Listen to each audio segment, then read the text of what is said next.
السلام علیکم ورحمۃ اللہ وبرکاتہ۔ آج میں آپ حضرات کے سامنے سورۃ الفاتحہ کا ترجمہ لے کر حاضر ہوا ہوں۔ دعا ہے اللہ رب العزت سے کہ اللہ رب العزت اسے صحیح طرح بیان کرنے کی اور پھر اس پر عمل کرنے کی اور سمجھنے کی توفیق عطا فرمائے۔ شروع کرتے ہیں۔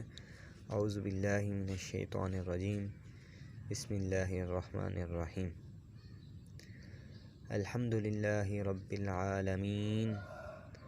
اس کا ترجمہ ہم اس طرح کریں گے: تمام جہانوں میں تمام تعریف کرنے والوں کی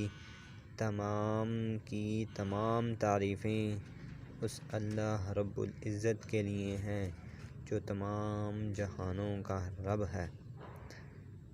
الرحمن الرحیم۔ تمام جہانوں کا رب کون ہے؟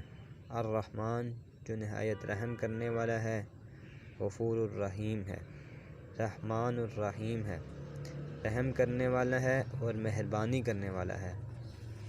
مالک یوم الدین، مالک یوم الدین، روز جزا کا بھی مالک ہے۔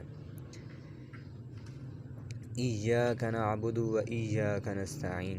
یہ تو اس سے پہلے جو 3 آیتیں ہیں اس میں تو اللہ رب العزت کی بڑائی بیان کی گئی ہے۔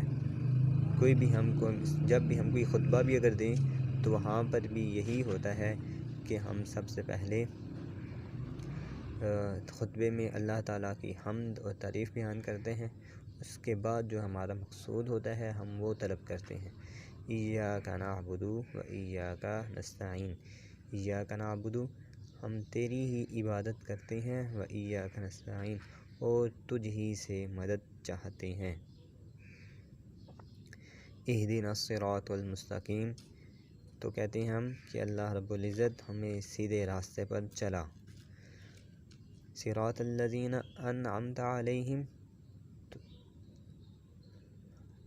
ان لوگوں کے سیدھے راستے پر چلا جن پر تو نے انعام کیا اور جن پر تو نے فضل کیا۔